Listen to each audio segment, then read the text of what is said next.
Have you ever just randomly received an image either through Discord or messages, something like that, and I always wondered, where exactly is that image located? Now in this video, I'm going to show you guys how to use something called image OSINT to determine the approximate location of where the image was taken. Now if you enjoyed today's video, please make sure to like and subscribe as it really helps out a ton.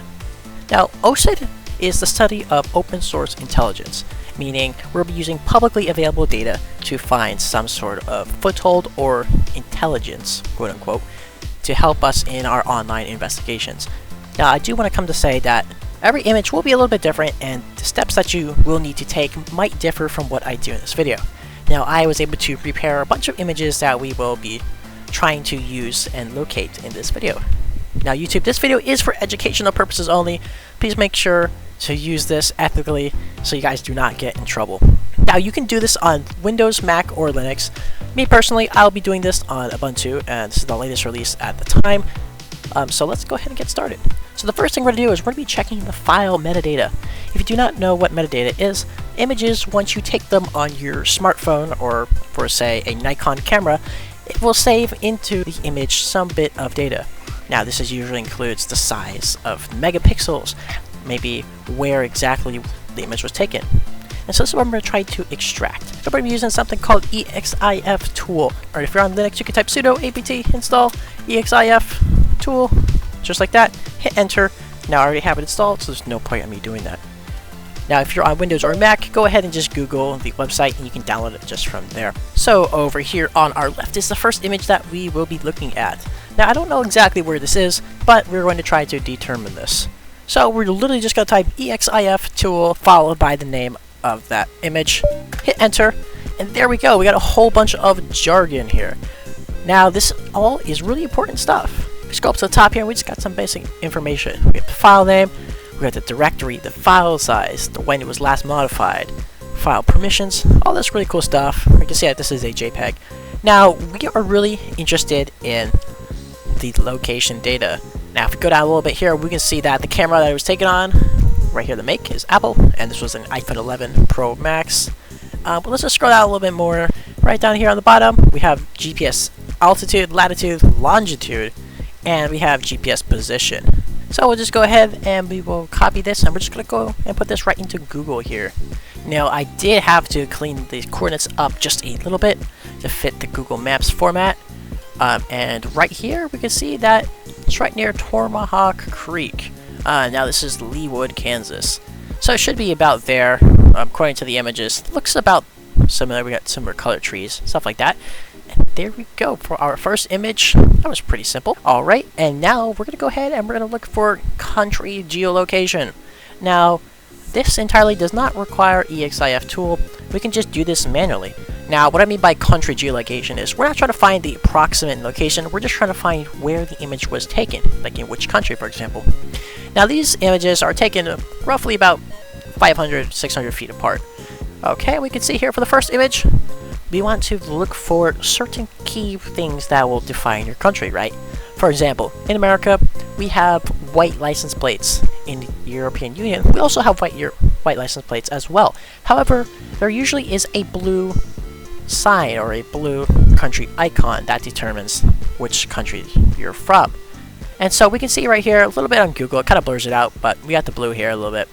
And we also have the yellow right here. Now we also notice here, right here, the street sign. This is a little interesting because we do not have these in America. So this already tells me that we are somewhere in the European Union. Now looking around, we also see more street signs here. Now this could be, once again, still in the European Union somewhere. And so now for the second image here, we also see we have here the language. Now this is right. Now this here looks like German. So I'm already going to take a yes. We're most likely in Germany. It is a street sign. And right here, street signs, these are really common in Germany and in the European Union. And so based off of that, I'm going to take a guess that we are in Germany. Now how exactly do we determine this, right? Now me personally, I like to keep it to the 3-point rule. I usually try to find 3 points that I can use to determine where we're at. So we have language right here, German. We have street sign, that's also European Union. And we also have in the first image, we have license plates. So my guess, we are in Germany. We can tell that the roads here are a little bit different than they are in the United States. And so there we go. That should be a little bit simple for you. Okay, now from this next one here, we got the Statue of Liberty. Now, of course, we know, everybody knows this is in the United States.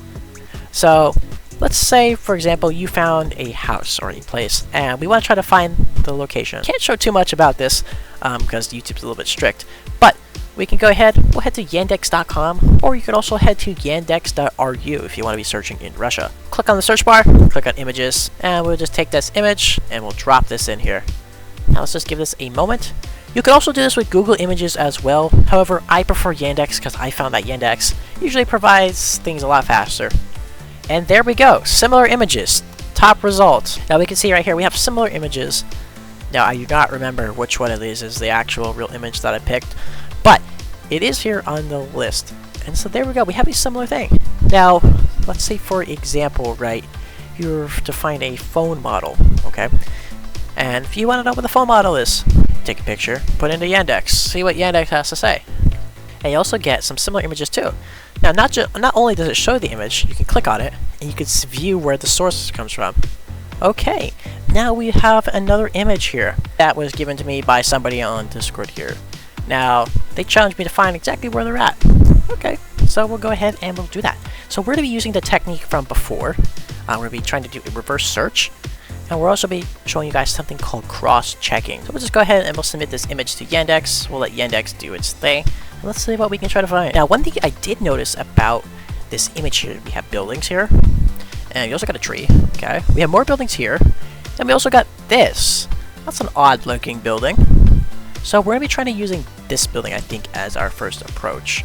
And obviously, this looks like a lake. Okay, it looks like we're finding similar buildings. However, this isn't something that I like to see. So I went ahead and I went to Google Images. However, I did crop down the image a little bit more. That way the algorithm would have a higher chance of finding this building. And so far, we've got here some 3 sources here. Now, from mass.gov, I'm going to take a look at this one. This right here, it shows it's Cutler Park. If we zoom in a wee bit. Right there, what do we have? A little hard to see. Right there we have the building. Now this appears to be Cutler Park. We'll head to maps.google, paste this in. So okay, Cutler Park. I guess it's this building here. So let's grab our little guy here. We'll just drop it on them. There we go. Right here, our building. Looks awfully alike to that image we had before here. Right here. They look pretty much the same. Perfect. Okay. So now let's take this a little bit step forward. Where are they standing? Now we know right here on Google Maps we are standing, if you look on the bottom right here, we can see we're standing right about here. Now a lot of times there will not be this place right here where we're standing. So a lot of times we have to find exactly where we are, and so we're going to do something called cross-checking. Now like I said earlier, we need at least 3 points to determine where we are. You don't have to have 3 points, but however, it's just a good rule of thumb. So from the image here, see we have the building, so that could be point 1. And we have, looks like these buildings here. Finally, on our image here, we have these shrubs. This one I wouldn't really consider a point because this kind of looks like ocean moss, or kind of looks like lake moss. Now, we do have it here in Google Maps. So I went ahead and I just took a snapshot of roughly where we're at on Google Maps here. Now, you can use any sort of paint program. However, I just like GIMP. And you don't have to do this, but it does help out a lot to map out our points. So we're just going to take a guess that the building's right over here, right where that circle is. Okay. And we also saw the buildings. The buildings are right over here. There we go. Okay. And we noticed that we were facing this way towards the building. So it should be somewhere around this side here.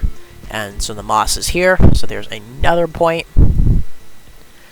So that's going to lead me to believe that we are somewhere right about here. And so you can go ahead and you can draw a triangle. Not really a good triangle, but there we go. We can see we have a triangle. Those 3 points match up. Okay, now we're going to go ahead and get into power grids. Now let's say we have a general location of where we are at.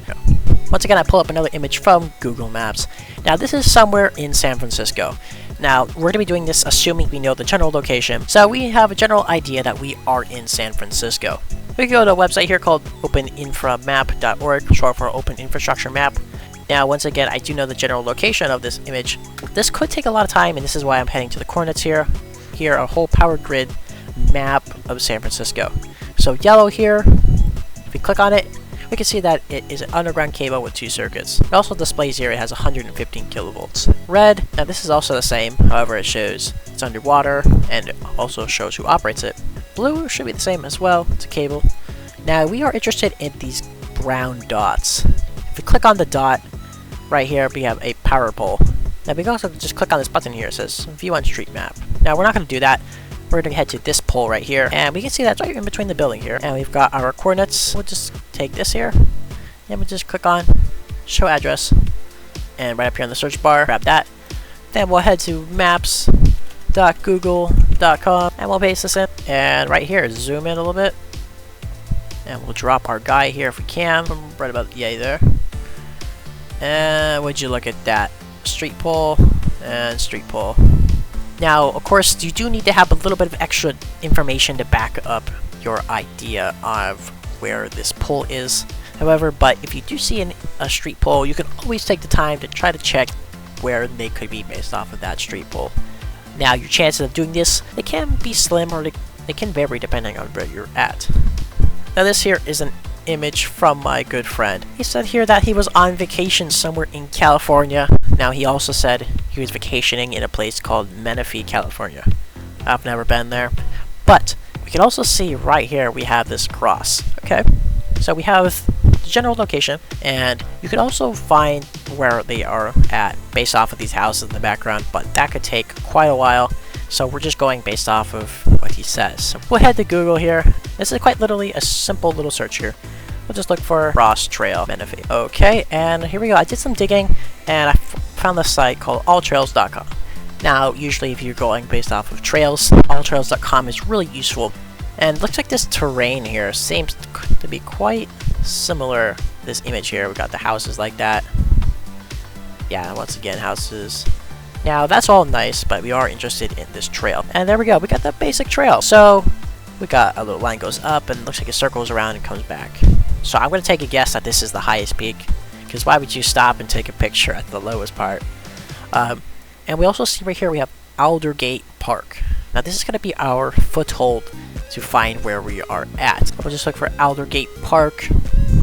And if we go ahead and we'll switch to the satellite image here. Okay, right here we have our Aldergate Park.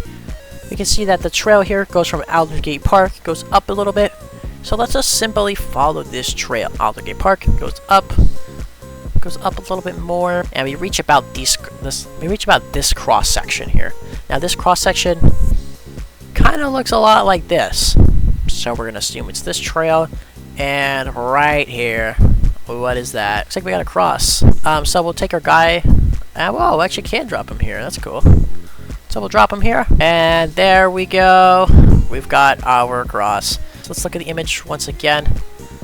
Right here, these look quite similar. I guess they changed the cross.